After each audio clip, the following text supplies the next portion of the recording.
ಲಾನಿಂದ ಲಾವರೆಗೂ ಗಾದೆ ಮಾತುಗಳು. ಆ ಅತಿ ಆಸೆ ಗತಿಗೇಡು. ಆ ಆಕಲು ಕಪ್ಪಾದರೆ ಹಾಲು ಕಪ್ಪೆ. ಈ ಇಲಿಗೆ ಪ್ರಾಣ ಸಂಕಟ ಬೆಕ್ಕಿಗೆ ಚೆಲ್ಲಾಟ. ಈ ಈಸಬೇಕು ಇದ್ದು ಜಯಿಸಬೇಕು. ಉಪ್ಪು ತಿಂದ ಮೇಲೆ ನೀರು ಕುಡಿಯಲೇಬೇಕು. ಊರಿಗೆ ಉಪಕಾರಿ ಮನೆಗೆ ಮಾರಿ. ಋಷಿಗಳೆಲ್ಲ ದೇವರುಗಳಲ್ಲ. ಎತ್ತು ಏರಿಗೆ ಕೋಣ ನೀರಿಗೆ. ಏನಿದವನು ಕೆಳಗೆ ಇರಲೇಬೇಕು. ಆ ಐಕ್ಯತೆಯೇ ಬಾಲಿನ ಸಂಪತ್ತು. ಒಗ್ಗಟ್ಟಿನಲ್ಲಿ ಬಲವಿದೆ. ಓದೊಕ್ಕಾಲು ಬುದ್ಧಿ ಔಷಧಿಗಳೆಲ್ಲ ರೋಗಕ್ಕೂ ಮದ್ದಲ್ಲ. ಅಂಗೈಯಲ್ಲಿ ಬೆಣ್ಣೆ ಇಟ್ಕೊಂಡು ತುಪ್ಪಕ್ಕಾಗಿ ಊರೆಲ್ಲ ಹುಡುಕಿನಂತೆ. ನಮ್ಮ ಶಾಲೆ ಎಷ್ಟು ಚಂದ. ಕೈ ಕೆಸರಾದರೆ ಬಾಯಿ ಮೊಸರು. ಖಡ್ಗಕ್ಕಿಂತ ಲೇಖನಿ ಹರಿದವಾದದ್ದು. ಗಾಳಿ ಬಂದಾಗ ತುರಿಕೋ.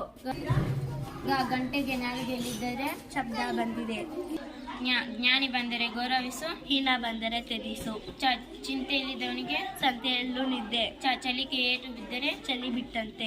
ಜಾನನಿಗೆ ಮಾತಿನ ಪೆಟ್ಟು, ದೊಡ್ಡನಿಗೆ ದೊಡ್ಡೆ ಪೆಟ್ಟು. ಜನ ಕಾಂಚನವೆಂದರೆ ಹೆಣವು ಬಾಯಿ ಬಿಡುತ್ತದೆ. ಜ್ಞಾನಿ ಬಂದರೆ ಗೌರವಿಸು, ಹೀನ ಬಂದರೆ ತ್ಯಜಿಸು. ಟಗರು ಕಬ್ಬಿನಂತೆಲ್ಲ ಕಟ್ಟುಕನಿಗೆ ಲಾಭ. ಟಕ್ಕ ಬಿಟ್ಟರೆ ಸಿಕ್ಕ.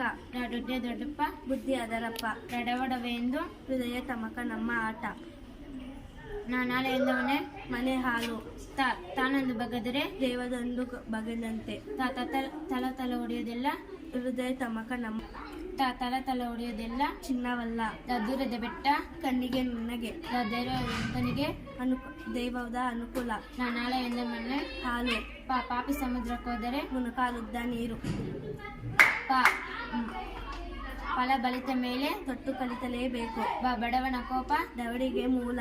ಭ್ರಮಿಸಿದರೆ ಇಲ್ಲೇ ನರಕ. ಮಾತು ಬೆಳ್ಳಿ ಬಂಗಾರ.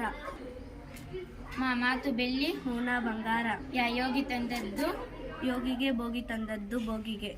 ರವಿ ಕಾಣದು ಕವಿ ಕಂಡ. ಲಾಭವಿಲ್ಲದೆ ಶೆಟ್ಟಿ ವ್ಯಾಪಾರ ಮಾಡುವನೆ. ವೇದ ಸುಳ್ಳಾದದು ಗಾದೆ ಸುಳ್ಳಾಗದು. ಶಿವ ಎಂದರೆ ಉತ್ತರ ಪೌರುಷ.